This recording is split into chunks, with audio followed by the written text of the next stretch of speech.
Our good friend Bob Larson, real exorcist, air quotes, asks a very important question today. Is Disney's Loki demonic? Let's find out. The new episode comes out tomorrow, so we better check this out before we indulge.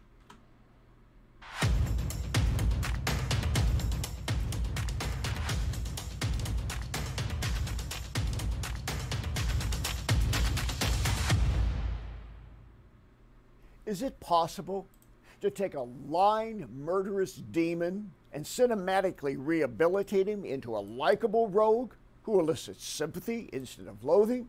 So far, yes, Loki's been pretty good. But this isn't a new trope. I mean, Lucifer is a TV show and was based on a comic book where you have Lucifer coming to Earth and being a detective, and he's the protagonist of that. It's a trope. I don't know what that trope would be called. But taking an evil figure and recontextualizing them to make them more of an anti-hero or a sympathetic protagonist, even if they are villainous, is common, especially in comic books. There's lots of characters that are basically anti-heroes, even ones who aren't, you know, based on religious figures like Loki or demons or whatever. The Punisher. The Punisher's not a good guy, but it's an interesting comic, you know? Blackwing Hecate says, I mean, he's related to Thor, so... Ask Disney. They've done it with their new Disney Plus miniseries, Loki. Before explaining the Loki's great, by the way. If you haven't checked out Loki yet, it's really good. So far, I think it's probably my favorite of the Disney shows they've done, the Marvel ones. And I liked WandaVision, and I thought Falcon and the Winter Soldier was fine, albeit rushed. So far, my review would be Loki, A, WandaVision, B+, Falcon and the Winter Soldier, C+. You could tell that COVID screwed with some of the filming there, and the Flag Smashers weren't that interesting to me. But there's some good stuff in there too. But Loki's really good. Manipulative metamorphosis of the is his name Tom Hiddleston? I think it is. And Owen Wilson have a crazy good chemistry in that. They're both very charming. Morok says, ah yes, Loki, brother of Woden, possible god of fire, fucker, and mother of horses. Stand-up person. Not sure the whole Belder murder, though. This Luciferian demon from hell, consider first the mythological facts about the Nordic god Loki. His parents were fire giants of the Viking spiritual universe. He was friends with Thor, eldest son of the supreme Nordic god Odin. Thor is theatricalized as the hammer-wielding avenger of the Marvel Universe. Yeah, he's awesome. Loki was historically stylized as a handsome jokester, gregarious and mischievous. Thank you for acknowledging that Tom Hiddleston is handsome. I appreciate that. Shape-shifting, a god. Exactly the kind of anti-hero to bring big bucks to the Disney money machine. I watched the entire first episode of this series. It is cleverly produced, mixing retro cartoon graphics with real-life melodrama. Typical Marvel stuff. Loki, Tom Hiddleston. If I need to reiterate this for someone who hasn't seen this before, this man is not a Catholic priest. He just cosplays as one. He's not a Catholic priest, despite wearing the vestments. Just wanted to point that out. Tea with Goblin says, also there is a screenshot of Loki's personnel file and has their sex listed as fluid. I feel so validated. Yeah, I did see that. I think the Quartering even made a video about it, and he's, like, mad. Like, Loki's a shapeshifter. That makes sense, I think, but... Prizing the role, squares off against TVA, that's Time Variance Authority Executive Mobius M. Mobius. I love Mobius, and I hope he continues to show up in other Marvel stuff, because Owen Wilson's character is just awesome. And I love that his name is Mobius M. Mobius, and yes, the M stands for Mobius. Mobius, Mobius, Mobius. Owen Wilson. Mobius represents the keepers of the time. They supposedly control the flow of a universe. That's a picture of Kang the Conqueror. And its reality. The acting is minimal, the special effects are what matters. The acting is minimal, like, okay, I'm not gonna, I get it's a Marvel thing, but I think that's a little disrespectful to Tom Hiddleston. There have been some emotional moments in Loki so far, him watching his mother die, like, him watching himself die, in footage from Avengers Endgame. He's doing acting, okay? I'm not gonna be like, oh, it's the best thing ever. But, like, he's putting a performance in. It's a little rude. Mobius acts as a To be fair, one of the Timekeepers does look like Kang. That's true. It wouldn't surprise me if a twist turned out to be one of the Timekeepers was Kang, and he's doing something nefarious and they have to stop him. Kang is supposed to appear in Ant-Man and the Wasp 3, so I guess we'll see.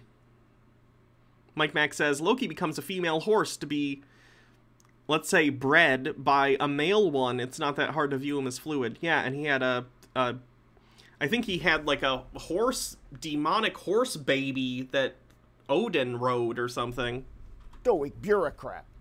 Loki gets the best one-liners. I am a god, Loki constantly declares, and it turns out he was also the airplane hijacker D.B. Cooper. I am the god of mischief, he adds specifically.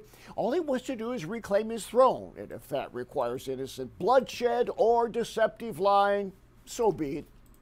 Marvel is an amoral universe. Consequently, the completely diabolical can be commonsensible. Again, we're just talking about calling the comic book universe of Marvel, which is that's a huge amount of, content, but calling it amoral is so weird considering comics are, a lot of them at least, are morality plays, more or less. Like, they're hugely about morals. Like, Spider-Man constantly brooding about, like, oh, I have all this responsibility as Spider-Man and I have to save people, and that's the right thing to do, but also I need to balance that with the fact that I want to live my life and marry Mary Jane, and I definitely won't sell my soul to Mephisto later to get rid of the marriage to save my 90-something-year-old aunt. The point is,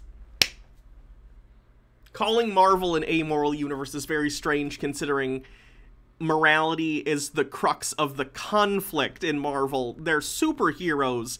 They're ostensibly the good guys. It gets more complicated than that, obviously, because Marvel tends to not do the black and white thing as much as they do, like, they're normal people trying to help others, or they're extraordinary people with normal problems trying to help others. So there are some gray areas in there. But Marvel is pretty black and white relative to other media, Iron Man's the good guy. He has personality flaws, but he's good. Steve Rogers, Captain America, is like the best person ever, Having some characters that are gray, like Loki, who at this point I wouldn't even consider gray. He's murdered a ton of people. He's just evil, and Loki is him perhaps trying to atone for some of that. I guess we'll see where it goes. But that doesn't make the universe amoral. The universe clearly, if you watched the first episode, which he claims he did, told Loki, you are wrong, you are bad, you have hurt countless people, you are a bad guy. It's not amoral to have bad people in your story. That's how stories work. Nodic Fox, thanks for 3 months, says, thanks for the love, Hannah. You've made me discover my NP nature, and my boyfriend is more than happy about it. Well, good for you. Daddy Sume says, fuck one more day. Fuck it in the ass. Fuck you. I agree with the sentiment, if not the verbiage. Mike Mack says, he, the father of a giant wolf, a giant snake, Hela, and Marvel has the Abrahamic god in it. Yeah, I think in Marvel, any god, every pantheon exists as long as enough people believe in it. Blackwing Hecty says, amoral means outside the question of morality. I think he means lacking in objective morality, aka God. Ugh. In that case, then in my opinion, the real world is amoral. Even reasonable. What if Loki is a hideous demon devoid of moral decency. Well, he's... I just want to highlight something, by the way. Baha says, "Hi everyone, for anyone that saw the final episode of Charisma Saves, you saw Hannah's incredible professor dress. That dress was handmade by @Uncle Bucket, and while he was making the corset for it, he broke his sewing machine. That means he had to finish the dress by hand, and it turned out incredible and beautiful. Here's a GoFundMe to help him buy a new sewing machine. Please donate if you can. If not, please share." And here's the GoFundMe. Links in the chat. Because, yeah, he did me a real solid by making that dress. It's beautiful. Throw him a couple bucks if you can. Morok says, "If you could only read one comic for the rest of your life, what would you choose? Would you choose House of M or One More Day?" Can I just choose to be illiterate?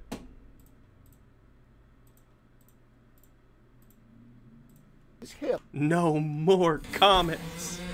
And he's charming. And he's a victim of Thor's rejection and his mother's misunderstanding. So sad.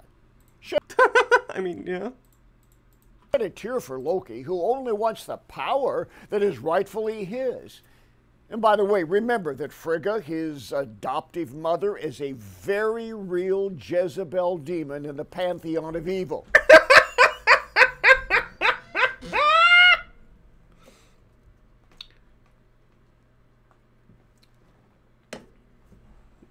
Thanks for the heads up. It's disingenuous to inject human relational issues into the machinations of a demonic cabal. Okay. Listen, Bob, I forgot your name for a second. Bob, even if you think that Loki and Thor and Frigga and Odin are demons, they're not. Demons aren't real, nor are the Norse gods. But sure, if you want to believe that, that's fine. That's your business. I don't think he really believes that. I think he's a grifter, in my opinion. But whatever. But within the Marvel universe, which is a fictional universe, they're not that. They're not that. They're not demons. They're gods, for what that means in the Marvel universe. So that logic that Loki is an evil cabal of demons or whatever, it's not in the Marvel universe.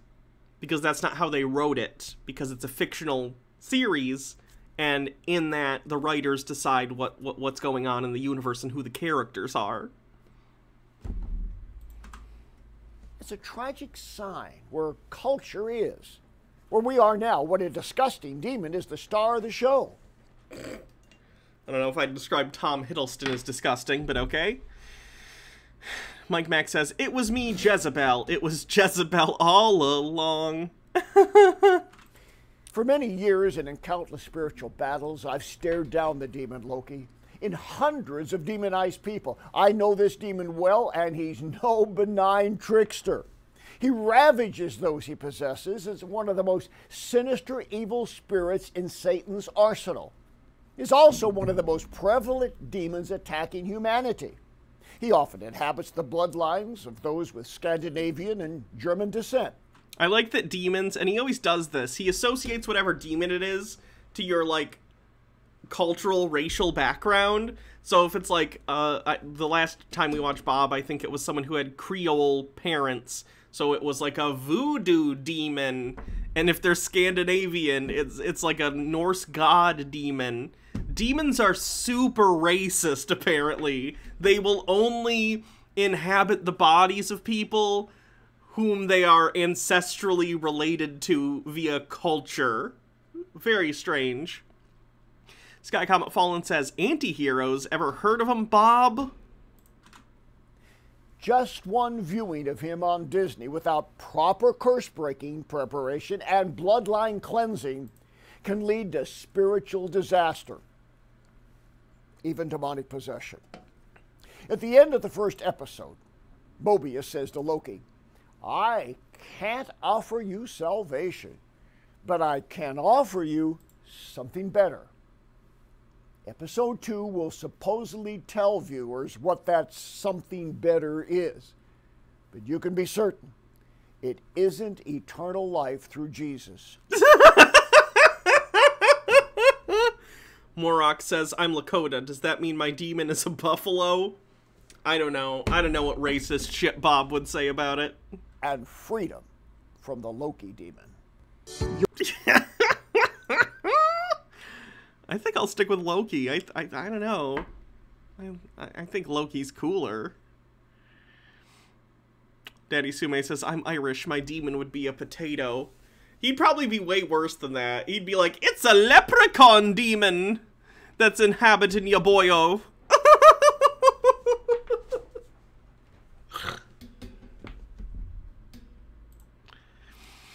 Okay, so that's what Bob's up to. Being weird. Trying to... Gotta squeeze that SEO juice. People are looking up Loki because it's a hit show. Better make a video about how Loki's a demon.